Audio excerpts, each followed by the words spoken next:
दिल्ली विधानसभा चुनावों के परिणाम अब आ चुके हैं। भारतीय जनता पार्टी ने इसमें बड़ी जीत हासिल की है। 70 सीटों की दिल्ली विधानसभा में बीजेपी की आंधी चल गई है और आम आदमी पार्टी का दिल्ली से चैप्टर क्लोज हो चुका है। जी हां, अब लोगों के मन में यह सवाल है कि अगर दिल्ली का चुनाव कांग्रेस और आम आदमी पार्टी ने मिलकर लड़ा होता तो क्या होता।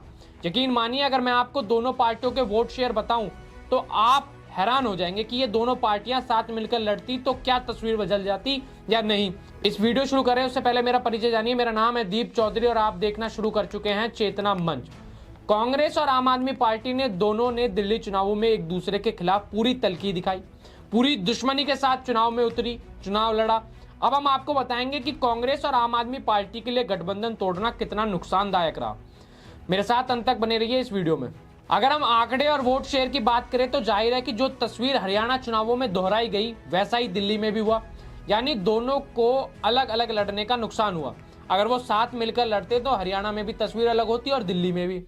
दरअसल ये कहानी पिछले साल अक्टूबर में शुरू हुई थी, जब हरियाणा चुनावों में कांग्रेस ने विधानसभा चुनाव आपके साथ गठबंधन में लड़ने की पेशकश की, लेकिन अरविंद केजरीवाल की पार्टी ने इतनी सीटों की मांग कर दी कि कांग्रेस को पैर वापस खींचने पड़े। तब सबको मालूम था कि अगर आम आदमी पार्टी हरियाणा में अलग चुनाव लड़ेगी तो केवल कांग्रेस के ही वोट काटेगी, और हुआ भी बिल्कुल वही।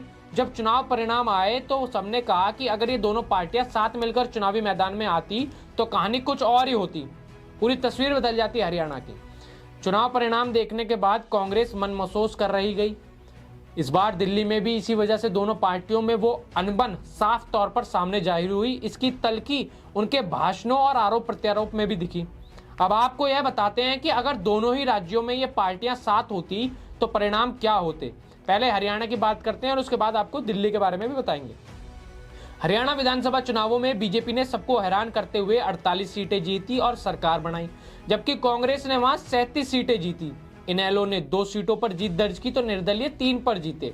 इस चुनावों में बीजेपी का वोट शेयर 39.94% रहा, कांग्रेस को 39.09% वोट मिले और आम आदमी पार्टी ने एक भी सीट नहीं जीती, मगर उनका वोट शेयर 1.79% रहा। अब अगर हम कहें कि आम आदमी पार्टी के वोट वो वोट थे जो उसने आमतौर पर कांग्रेस के काटे थे। अगर इन दोनों पार्टियों ने यह चुनाव साथ मिलकर लड़ा होता तो शायद हरियाणा के चुनावों में तस्वीर कुछ और ही होती। अब आइए दिल्ली विधानसभा चुनावों की बात करते हैं। दिल्ली विधानसभा चुनाव में वीडियो बनने तक बीजेपी का वोट शेयर 45.92%, आम आदमी पार्टी का 43.56% और कांग्रेस का वोट शेयर 6.36% रहा।